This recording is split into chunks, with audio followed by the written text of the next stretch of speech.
پہلے تو یہ تھا اساتذہ امتحانات کو چیک کر لیتے تھے، پیپر چیک کر لیتے تھے اور کے نمبر لگا دیتے تھے، لیکن آج کل جدید دور ہے، شماریاتی طریقے استعمال کیے جا رہے ہیں، لیکن اساتذہ کو ان شماریاتی طریقوں کے بارے میں بھی علم ہونا چاہیے۔ نتائج مرتب کرنے کے لیے شماریاتی اختیار کیے بغیر ہم زیادہ تعداد کے طلباء کے نتائج مرتب نہیں کر سکتے، اور خاص طور پر جب یہ آزمائش قومی یا صوبائی سطح پر لاگو کی جائے تو اس لیے اس کی شدت اور ضرورت بڑھ جاتی ہے کہ ہمارے پاس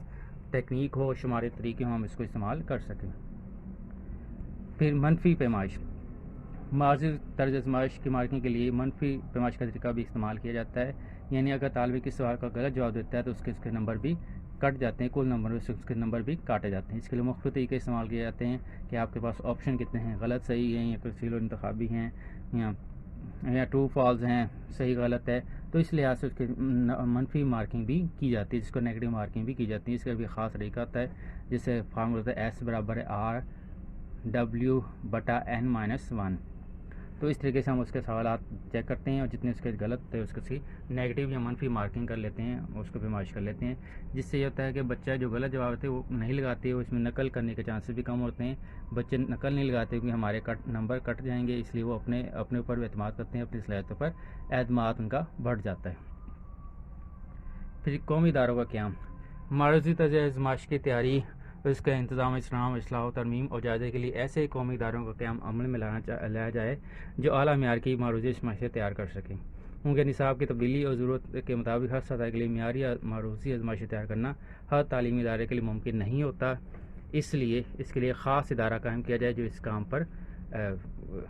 کام پر مبنی ہو، یہی کام کرے۔ ان اداروں کے قیام سے معروضی طرز آزمائش کو سائنسی بنیاد مل جائے گی اور ماہرین کی کوششوں سے ان میں پائے جانے والے قباحتیں، غلطیاں، خامیاں، کوتاہیاں بھی دور ہو سکے گی اور یہ بہتر طور پر استعمال کیا جا سکے گا۔ پھر موضوعی اور معروضی طرز آزمائش کا امتزاج، یعنی کہ مؤثر نتائج کے لیے ضروری ہے کہ ہم جب امتحان تیار کریں، آزمائش تیار کریں تو اس میں موضوعی، انشائی اور معروضی طرز آزمائش دونوں کا استعمال کیا جائے، تاکہ اس سے بچے کے ہم اس کی قابلیت کا جائزہ لے سکیں اور نصاب کا بھی مکمل طور پر اس میں استعمال ہو سکے۔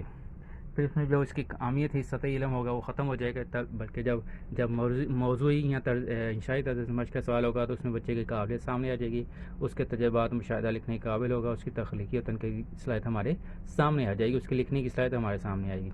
اور معروضی طرز آزمائش جو اس کا سطحی علم یا اس کا جو ہے چانسز ہوگے اس کو چیک کیا جائے گا تو اس کو کتنا علم اس سے، کتنے اسے گہرائی سے اس نے نصاب کا مطالعہ کیا ہوا ہے۔ تو اس لیے کوشش کی جائے کہ دونوں موضوعی اور معروضی طرز آزمائش کو ملا کر یا مکس کر کے یا دونوں کو سوالات شامل کر کے امتحانات وغیرہ دیے جائیں، تاکہ بچوں کی قابلیت کا صحیح طرح یا ہر پہلو کا اس کا ہم جائزہ لے سکیں۔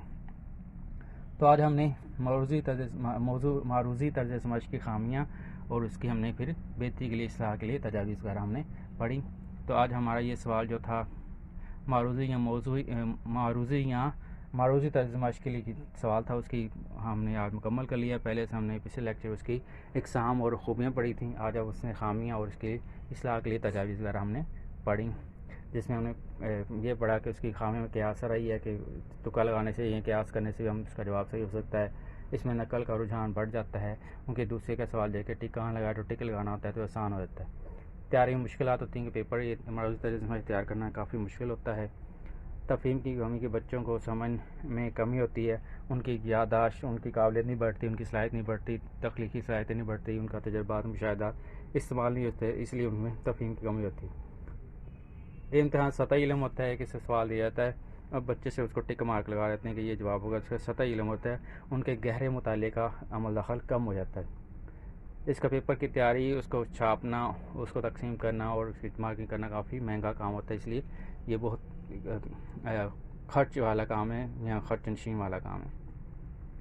اس کی بہتری کے لیے ہم کیا کر سکتے ہیں کہ تربیت اسٹاف بنایا جائے، تاکہ لوگوں کو ٹریننگ ہو، سوالات کیسے تیار کرنے ہیں، ان کو استعمال کیسے کرنا ہے طلباء کی ذہنی سطح کے لحاظ سے، تو تربیت یافتہ اسٹاف بہت ضروری ہے۔ سوالات کی تعداد نہ بہت زیادہ اور نہ بہت کم ہو، بلکہ مناسب تعداد میں ہو، اور سوالات جو ہیں کہ ان کی زبان عام فہم ہو، قابل فہم ہو، سمجھ آ سکے، سادہ زبان ہو اور بچوں کو سوالات سمجھ آ سکے۔ نتائج مرتب کرنے میں یہ ایک مہارت ہونی چاہیے کہ نتائج ہم نے کیسے تیار کرنے ہیں۔ آج جدید دور ہے، شماریاتی طریقے استعمال کیے جا رہے ہیں، تو اس لیے ان طریقوں کے بارے میں بھی علم ہونا بہت ضروری ہے۔ منفی پیمائش بھی شامل کی جا سکتی ہے کہ اگر سوال جواب غلط دیتے ہیں تو اس کے منفی یا نیگیٹو مارکنگ ہوگی، اس سے بچے کا نقل کا رجحان کم ہوتا ہے اور بچے کا اپنے آپ پر اعتماد بڑھ جاتا ہے۔ پھر قومی اداروں کا قیام کہ اس طرز آزمائش کے لیے قومی ادارے قائم کی جائیں تاکہ وہ یہ ایک آزمائشیں تیار بھی کریں، ان کو ٹیسٹ بھی کریں اور سائنسی بنیادوں پر اس کو تیاری کی جائے تو ان کو چیک کیا جائے اور نصاب بدلنے کے ساتھ ساتھ ان کی تبدیلی بھی ممکن ہو سکے۔ اور آخری تھا موضوعی طرز آزمائش اور معروضی دونوں کو مکس کر کے دیا جائے تو پیپر میں دونوں چیزیں شامل کی جائیں تاکہ بچے کے سطحی علم اور گہرائی علم کا مطالعہ کیا جا سکے، اور اس طرح ہم بہتر طور پر اس کے نصاب کا جائزہ لے سکتے ہیں۔ تو امید ہے آپ لوگوں کو آج سمجھ آیا ہوگا اس لیکچر۔ السلام علیکم۔